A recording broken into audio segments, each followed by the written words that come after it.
The galaxy has learned many lessons, but none as brutal as this one. When the last hostile species decided to provoke humanity, they believed Earth was just another world to dominate. They were wrong. What followed was swift, merciless, and final, so final that their name is now spoken only as a warning. Never, ever push humanity too far.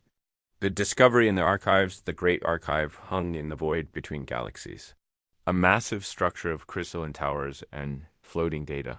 Repositories that stretched across a space larger than most star systems. It had been built over 10,000 years ago by the first species to achieve faster than light travel, and it had been maintained ever since by the Galactic Historical Institute. Every civilization that joined the greater community contributed their knowledge, their stories, their warnings to future generations. Jarin walked through the silent halls of the archive's restricted section, his footsteps echoing off walls that shimmered with contained information. He was young for a Keltheron, barely 70 years old, with the pale green skin and large amber eyes characteristic of his species. His people were natural archivists, their eidetic memories and patient temperaments making them perfect caretakers of history. Jarin had studied at the Institute for 20 years, earning his credentials as a junior researcher. He loved his work with a passion that sometimes worried his more experienced colleagues. Today, that passion had led him somewhere. He probably should not be. The file had appeared during a routine data consolidation project. Jarin had been organizing records from the past century when his system flagged an anomaly. A massive collection of data, heavily encrypted and isolated from the main network, with a classification level he had never seen before. The label made his heart beat faster. Species Termination Protocol. Human implementation. Date 47 standard years previous. Jarin knew about humans, of course. Everyone did. They were everywhere in the galaxy now. Friendly traders and skilled diplomats who had integrated themselves into nearly every aspect of civilized space. They ran popular restaurants, composed beautiful music that other species enjoyed, and had a peculiar habit of befriending creatures from other worlds. Just last week, Jarin had seen a human woman in the archives cafeteria, laughing and sharing her meal with a Ventorian colleague. The humans seemed incapable of not making friends. The idea that humanity had implemented something called a species termination protocol seemed absurd. Jarin had tried to access the file, but his credentials were insufficient. He tried elevated access codes. Still blocked. Finally, he did something that could cost him his position. He went to see Elder Tysine. Tysine was ancient even by Keltheron standards, nearly 400 years old. His skin had faded to almost white, and his eyes held the weight of centuries of accumulated knowledge. He sat in his private study, surrounded by physical books, an affectation that marked him as truly old. Most information was digital now, but Tysine preferred the feel of actual pages. Elder Tysine, Jarin said, bowing respectfully at the entrance.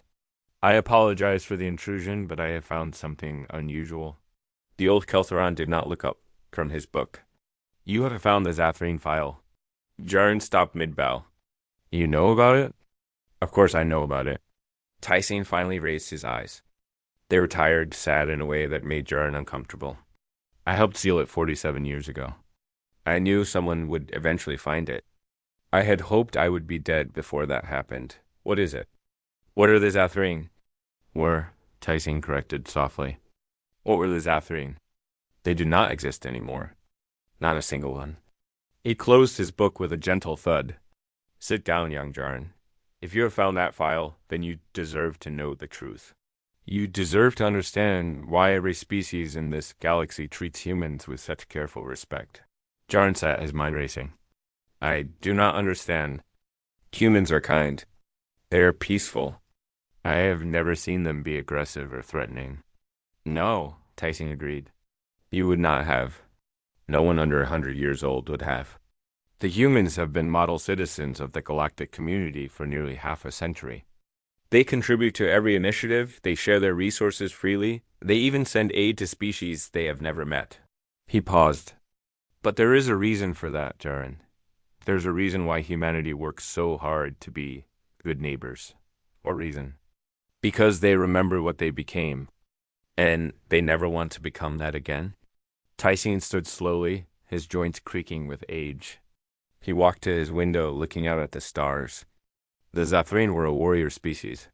They had controlled 200 star systems for over 2,000 years.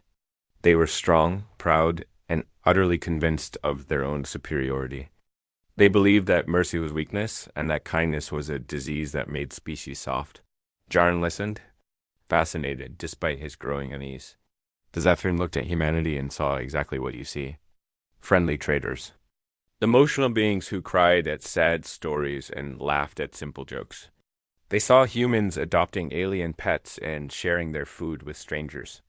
The Zathrain decided that such a soft species had no right to exist in their galaxy. What did they do? Tyson's voice dropped to barely above a whisper. They attacked a human medical convoy. A ship called the Sanctuary, carrying 8,000 civilians. Doctors, nurses, families. Children. Jaran.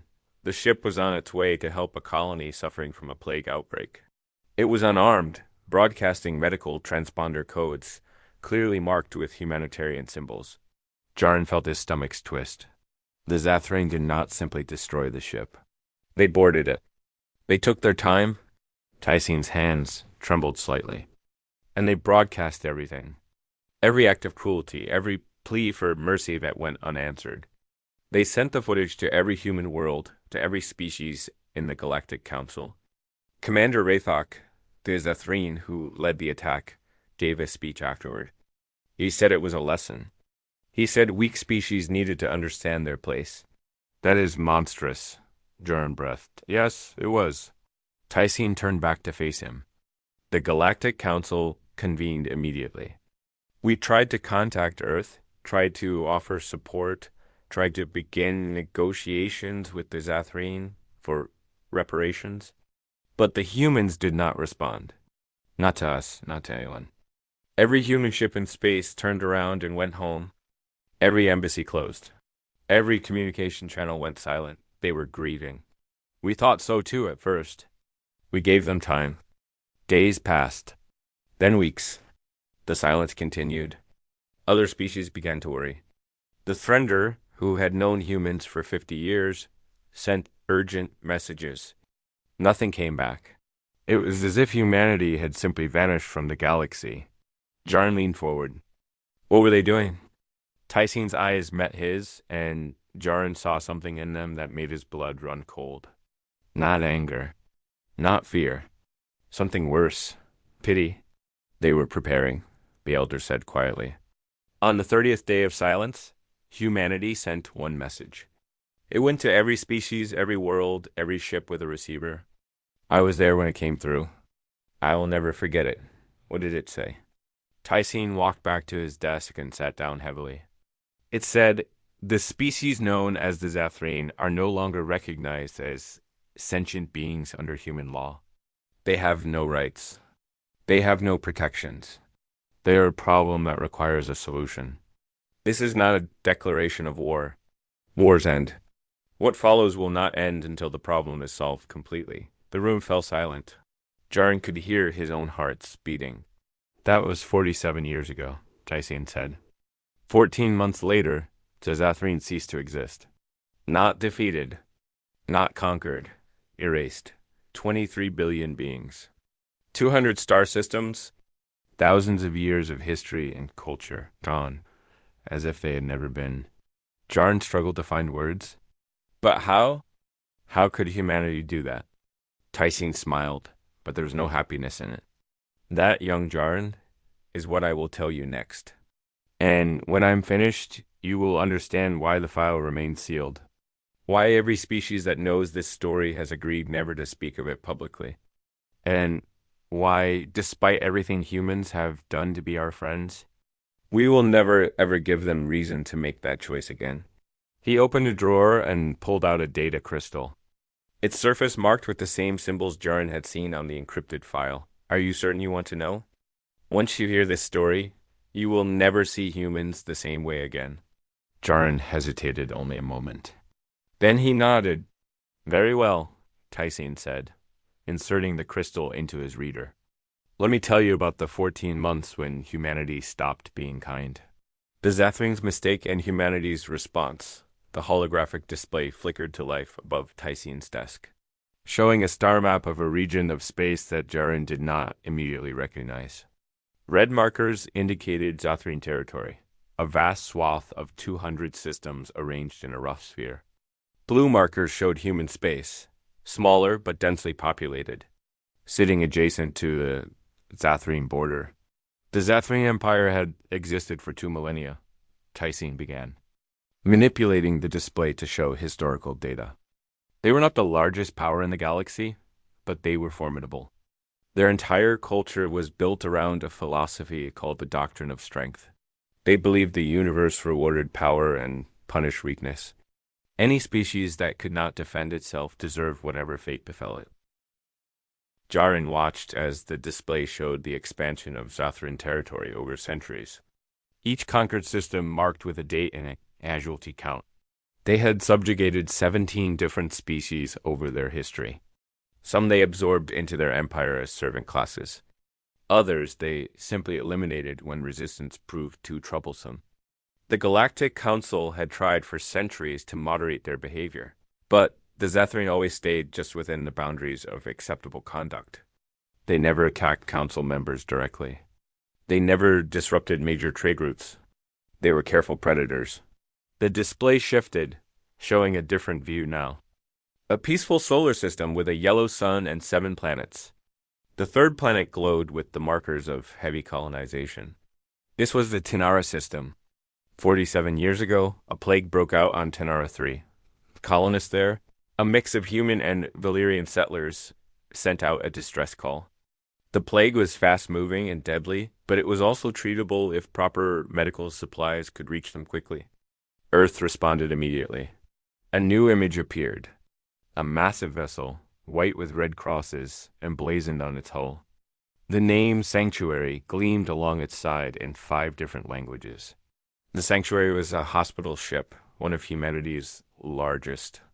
It carried a crew of 1,200 medical personnel and was transporting nearly 7,000 civilians. Families of the sick colonists, medical students going to help, children traveling with their parents. The ship was completely unarmed. Under galactic law, medical vessels traveling under humanitarian missions have absolute protection. Tyson's voice grew harder. The Zathrine knew all of this. They knew the ship was protected. They knew it was unarmed. Commander Rathak intercepted the Sanctuary as it passed near Zathrine space, the fastest route to Tinara. What happened next was not an accident, not a mistake, not a misunderstanding. It was deliberate. The holographic display changed again, and Jaren wished it had not. Footage began to play, clearly taken from Zathrine combat recorders. He watched as Zathrine warships surrounded the Sanctuary. The hospital ship did not try to flee. It could not. It was too slow, too large, built for healing rather than escape. They hailed the ship, Tyson continued, his voice hollow. The human captain explained their mission, showed their credentials, begged for safe passage. Rithik's response was to open fire on their engines. Not to destroy the ship, you understand? Just to cripple it. To trap it, Jaren watched in horror as boarding pods launched from the Zathrine vessels. The footage became more fragmented then, showing glimpses of what happened inside the Sanctuary. Zathrine soldiers moving through corridors. Medical personnel trying to shield patients. Families huddled together. Children crying. They took 6 hours, Tyson said quietly. 6 hours from the first boarding to the final transmission. And they broadcast all of it. Every moment. They sent it through open channels so that anyone with a receiver could watch. They wanted the galaxy to see. The display mercifully went dark, but the images remained burned in Jaren's mind. When it was over, Commander Rithik gave a speech. He stood on the bridge of the Sanctuary, surrounded by the dead, and he explained his actions. He said that humans had grown too comfortable in the galaxy, too confident. They needed to remember that kindness was a luxury only the strong could afford, and humanity was not strong.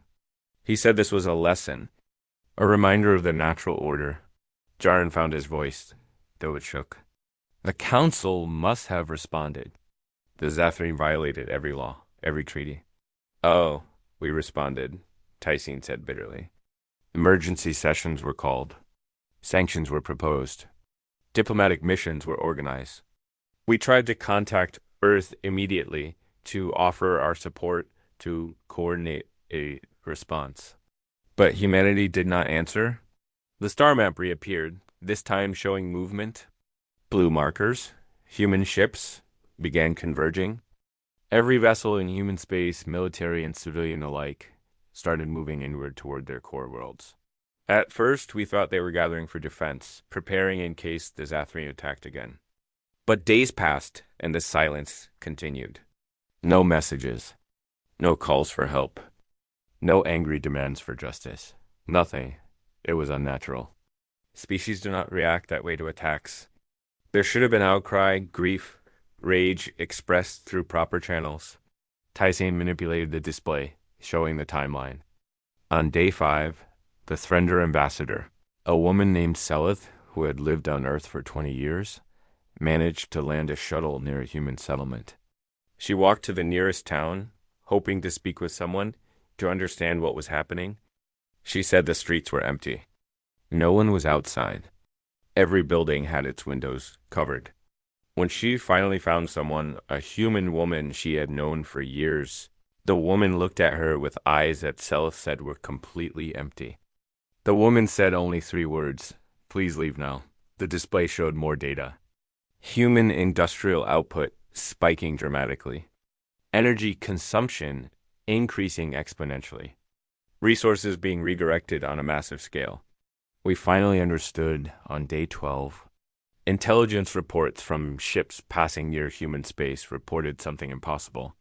Humanity's civilian manufacturing infrastructure was converting to military production. Not slowly, not partially. Completely. Every factory, every shipyard, every production facility. They were building weapons on a scale that defied belief. Jaren stared at the numbers scrolling across the display. That is not possible. Industrial conversion takes years. The economic disruption alone would be catastrophic. Yes, for a normal species it would be. But the humans did not care about economic disruption. They did not care about cost. They did not care about anything except building the tools they needed for what came next. Tyson pulled up another set of data. By day 20, human space was producing more military vessels than the rest of the galaxy combined. They were not building traditional warships either. They were building something new. Something designed for only one purpose. The holographic display showed schematics of human vessels. They were strange, angular, covered in what looked like weapons and armor far beyond normal military specifications. The Galactic Council sent delegation after delegation. We begged humanity to talk to us, to coordinate a response through proper channels. The Zathrane had violated the most sacred laws. We would support sanctions, even military action, through official means. But every delegation was turned away at the border of human space. No communication. No negotiation. Just silence. The star map updated again, showing day 30. On the 30th day, humanity sent its only message. The one I told you about earlier. When that message came through, several species began evacuating their citizens from the border regions between human and Zathrane space. They knew what was coming. The older species, the ones who had seen war before, they understood. Tyson paused, his ancient eyes reflecting the glow of the holographic display. The Zathrane, however, did not understand. Commander Rethek gave another speech, mocking human threats. He said that humanity's silence was proof of weakness, that they were hiding because they were afraid. He called them a species of cowards who cried over spilled blood. The Zathrane fleet began mobilizing, preparing to strike deeper into human territory. They thought they had won. They thought they had broken humanity's spirit. The display shifted one final time, showing a date, day 31, at dawn on the 31st day. Every human ship in their space activated their faster-than-light drives simultaneously. Over 4,000 vessels. They did not head for the Zathrine border. They did not mass for a conventional invasion. Tycene's voice dropped to barely above a whisper. They spread out. Every single ship took a different route, a different trajectory, all calculated to arrive at their destinations at exactly the same moment. The display showed the routes, hundreds of blue lines spreading out like a web, each one terminating at a red marker in Zathrine space. At noon, standard galactic time, every human ship arrived at a different Zathrine system. All 200 systems, simultaneously.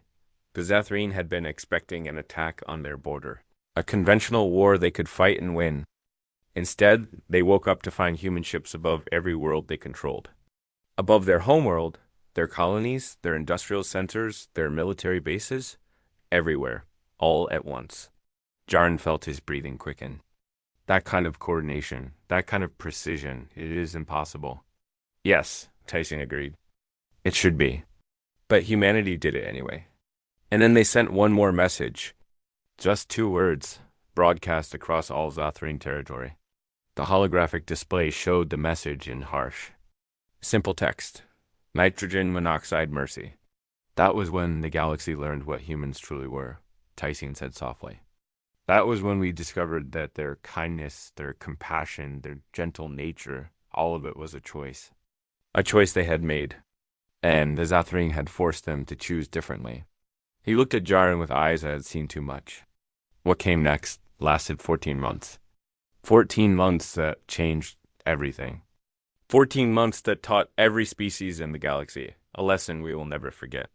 The Elder paused, his hand hovering over the controls. Are you ready to hear the rest? Jarn swallowed hard and nodded, though every instinct told him he was not ready at all. The erasure and the lesson learned Tycene dimmed the lights in his study, and the holographic display expanded to fill the entire room.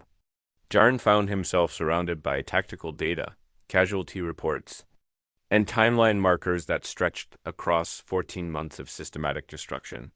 The Zathrine military responded within hours of the human arrival, Tycene began, his voice steady but heavy with memory. They had 6,000 warships, battle-hardened crews, and 2,000 years of military tradition. Their generals were confident. Even outnumbered and caught off guard, they believed their superior technology and experience would prevail. They were wrong. The display showed the first engagement. Above a Zathrine industrial world called Craft Prime, Zathrine ships moved to intercept the human vessels in orbit, following standard military doctrine, attempting to draw the enemy away from the civilian population below. The humans did not engage, Tycene said. They did not respond to hails. They did not maneuver for tactical advantage. They simply ignored the Zathrine fleet entirely and began bombardment of the surface. Every military installation, every industrial complex, every government building. The Zathrine ships tried to stop them, but the humans had brought weapons that defied our understanding of proportional response. Jarn watched the data scroll past. Energy signatures that should not have been possible.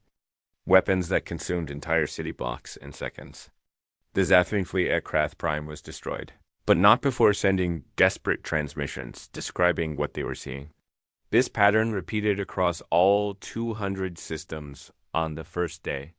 The Zathrine fleet was scattered, defending individual worlds rather than massed for a coordinated defense.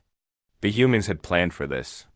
They knew Zathrine doctrine, knew how their military would respond, and they had positioned themselves to exploit it perfectly. By the end of day 1, the Zathrine had lost 40% of their military vessels, and 17 industrial worlds were burning. Tycene pulled up a communication log. The Zathrine High Command sent a transmission to humanity that night. It was the first of many. They offered to negotiate to provide reparations for the sanctuary, to execute Commander Rethak publicly. They received no response. They tried again the next day, offering territorial concessions. Silence. By day 5, they were offering complete surrender, and humanity refused. Jarn asked, though he already knew the answer. Humanity did not refuse. Refusal would have required acknowledgement. The humans simply did not respond. It was as if the Zathreen did not exist as entities capable of negotiation. They had become, as the human message stated, a problem to be solved, not an enemy to be defeated. A problem. The display shifted to show the second week. Human fleet movements became more coordinated, more efficient. They began targeting not just military and industrial sites, but infrastructure. Power grids, communication networks, supply chains, agricultural centers. The Galactic Council was in emergency session continuously during this period. Tyson continued. Every species was watching in horror as humanity systematically dismantled the Zathreen Empire. We sent delegations to the border of human space every single day. We begged them to accept the Zathreen surrender, to show mercy, to allow us to broker peace. Every delegation was turned away. Some were not even acknowledged. Jaren noticed something in the data. The human casualties. They are extremely low. Yes, the humans fought with a precision and caution that seemed contradictory to their apparent rage. They sacrificed ships when necessary, but they protected their crews. They rotated forces regularly, ensuring their personnel remained sharp. They established supply lines and repair stations with the efficiency of a species planning a long campaign. This was not blind vengeance, Jaren. This was calculated. Methodical, industrial. The timeline moved forward. Week 3. Week 4. The Zathreen Empire was collapsing, but humanity showed no signs of stopping. By the end of the first month, the Zathreen controlled only 50 systems. Their fleet was reduced to less than 1,000 ships. Refugees were fleeing in every direction, seeking asylum in neutral territory. Several species, including my own, accepted these refugees. We thought we were saving lives, preserving what remained of the Zathreen people. Tyson's voice grew colder. We were naive. On day 35, humanity sent its second communication of the war. This one was directed at every species harboring Zathreen refugees. The message was simple: return them or shelter them permanently. Choose now. Jaren felt his stomach's turn. They were hunting survivors. Yes, and they were making it clear that any species interfering would become complicit. Within a week, every government that had accepted Zathreen refugees began the process of returning them to what remained of Zathreen space. We told ourselves we had no choice, that we could not risk human anger turning toward us. We told ourselves many comfortable lies. The old Kelthrin's voice cracked slightly. We sent them back to die, Jaren. Thousands of civilians who had done nothing wrong. We sent them back because we were afraid. The display showed the middle months of the war. 3 months in. 6 months. 9 months. The Zathreen Empire had been reduced to a handful of core systems, desperately fortified. Surrounded by human fleets that tightened the noose day by day, the Zathreen fought with courage in those final months. I will grant them that, Tyson said. They knew they were going to die. Every man, woman, and child of their species understood that humanity would not stop. But they fought anyway. Not for victory, that was impossible. They fought for time, hoping that somehow the galaxy would intervene, that someone would force humanity to show mercy. But no one did. No one did, Tyson confirmed. We watched. We documented. We told ourselves that the Zathreen had brought this upon themselves, that they had violated every law of civilized conduct, that they had shown no mercy and therefore deserved none. These things were true, but they were also excuses for our cowardice. The display showed the final month. The Zathreen homeworld, Zathra Prime, surrounded by a sphere of human ships so dense that no light from the stars could reach the surface. 3 billion Zathreen lived on that world, the last survivors of their species. The siege lasted 40 days. The Zathreen defenders fought brilliantly, using every tactic, every weapon, every advantage their fortified world provided. They destroyed hundreds of human ships. They killed thousands of human soldiers. And it did not matter. For every human ship destroyed, 2 more took its place. The humans had committed their entire industrial capacity to this war. They could replace losses faster than the Zathreen could inflict them. Jarn watched the final assault. Human forces landing in waves, pushing through defensive positions with relentless pressure. The Zathreen fought to the last, civilians taking up arms alongside soldiers, knowing there would be no surrender, no mercy, no survival. On day 14 of the siege, the Zathreen government sent one final transmission. It was broadcast on all frequencies, directed at the entire galaxy. I have memorized every word. Tyson closed his eyes, reciting from memory. To all species of the Galactic Council, we are the Zathreen. For 2,000 years, we have existed. We have built cities, composed music, written poetry, loved our children, dreamed of the future. We have also committed great crimes. We have been cruel when we should have been kind. We have taken when we should have given. We destroyed the sanctuary. We killed human children. For this, we are being erased from existence. We do not ask for forgiveness. We do not deserve it. But we ask that you remember us. Not as monsters, though we became that. Remember us as a warning. Remember what happens when cruelty is chosen over compassion. Remember the price of making humans choose between their kindness and their fury.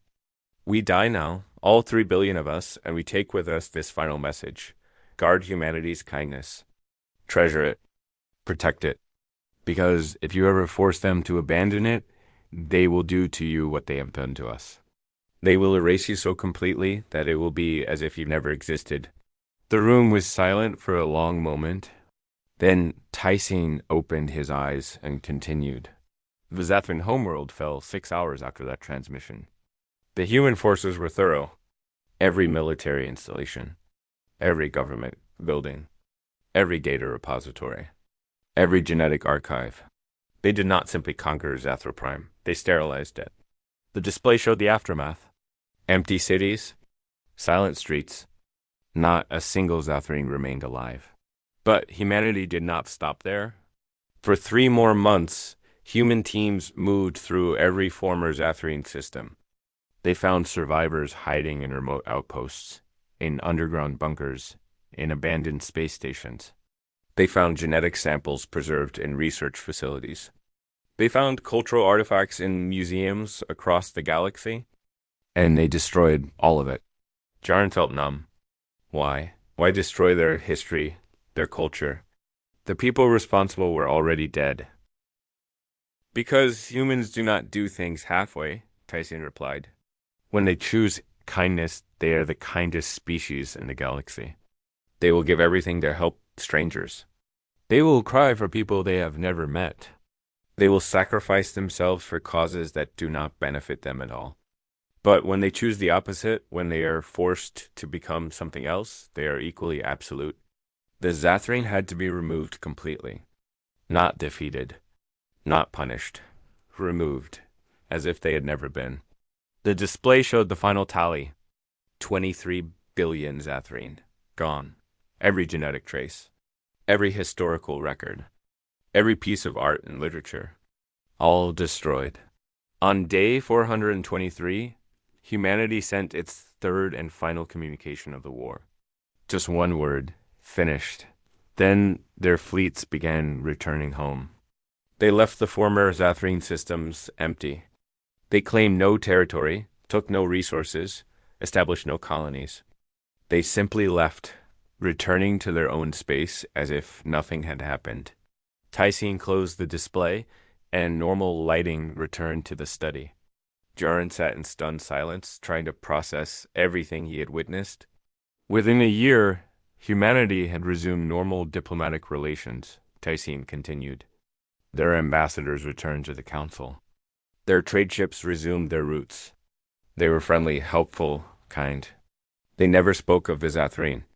They never boasted of their victory. They simply went back to being the humans everyone thought they knew. How? Jarn finally asked. How could they do something so terrible and then just return to normal? Tyson stood slowly and walked to his window again, looking out at the endless stars. That is the question that has haunted me for 47 years. I have studied humanity extensively since the war. I have read their literature, listened to their music, spoken with their philosophers and psychologists, and I have come to understand something profound about them. He turned back to face Jaren. Humans are not naturally violent. They are not warriors by instinct. Everything in their biology, their psychology, their culture pushes them toward cooperation and compassion. They form bonds with other species more easily than any civilization we have ever encountered. They empathize with beings utterly unlike themselves. This is their nature.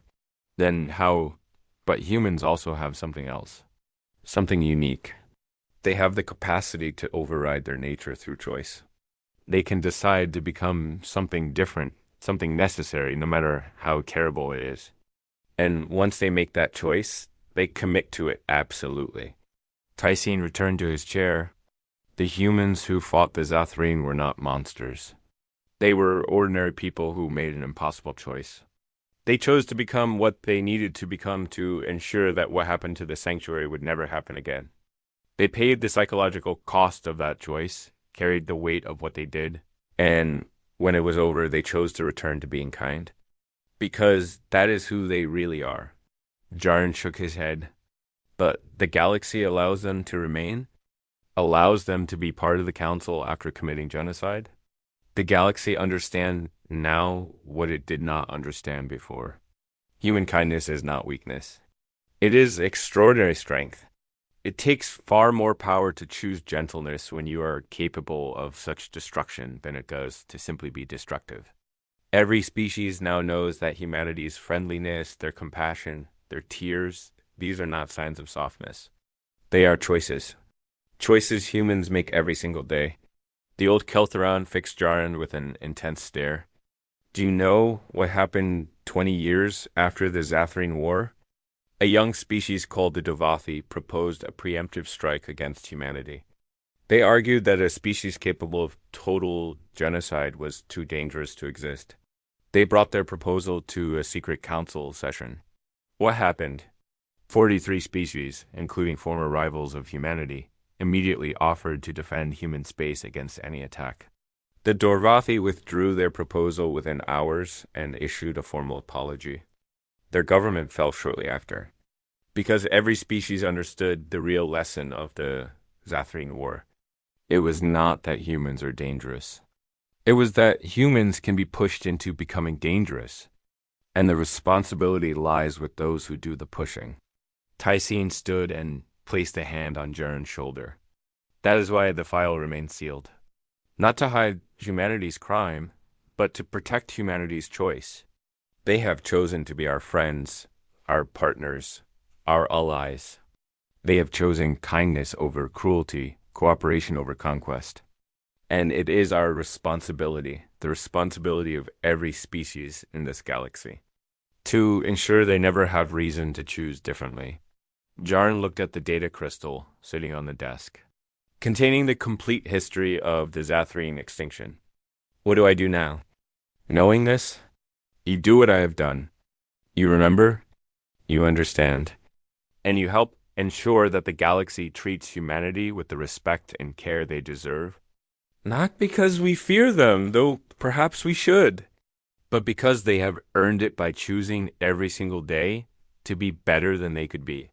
The old Keltheron walked to his door. Before leaving, he turned back one final time. The Zathreen made humanity angry. Just once. And their species did not survive. That is the lesson, Jaren. Not that humans are monsters, but that they love so deeply, care so profoundly, feel so intensely that when that love is violated, when those they care for are harmed, they will move galaxies to make it right. Their compassion and their fury come from the same source. He opened the door. Guard humanity's kindness, young one. It is the most precious thing in the galaxy. Because if it is ever taken away again, we will all learn that the Zathreen were not the last. They were simply the first. Tyson left, and Jaren sat alone in the study, surrounded by the accumulated wisdom of 10,000 civilizations. He thought about the human woman he had seen in the cafeteria, laughing and sharing her meal. He thought about the human musicians who performed at the Archive's cultural festivals. He thought about human children playing with alien pets, human doctors treating species they had never seen before, human teachers sharing their knowledge freely with anyone who asked. Such a warm species, such a caring species, such a kind species. And now he understood that their kindness was not naivety. It was not weakness. It was not ignorance of how cruel the universe could be, that it was a choice. A choice made in full knowledge of what they were capable of. A choice made despite carrying the weight of what they had done. A choice renewed every single day. Jarin stood and walked to the window, looking out at the stars where humanity lived and worked and laughed and cried. Somewhere out there they were being kind, choosing to be gentle, deciding to forgive rather than destroy. And the galaxy would do everything in its power to make sure they never had to choose differently, because 23 billion. Zethrin had learned what happened when humanity stopped being kind, and their entire species had not survived the lesson. The file would remain sealed. But the warning would live forever in the careful way every species treated humanity. In the respect given without question. In the unspoken rule that existed in every diplomatic handbook across the galaxy. Never anger the humans. Never threaten what they love. Never force them to choose between their kindness and their children. Because if you do, they will choose their children. Every single time. And they will not stop until the choice is resolved completely. Jarin understood now. And like Elder Tycene before him, he would carry this knowledge for the rest of his life. A reminder, a warning, a prayer that humanity would never have to make that terrible choice again. The stars glittered in the darkness. And somewhere among them, humanity continued choosing to be kind. The galaxy would make sure they never had reason to choose otherwise.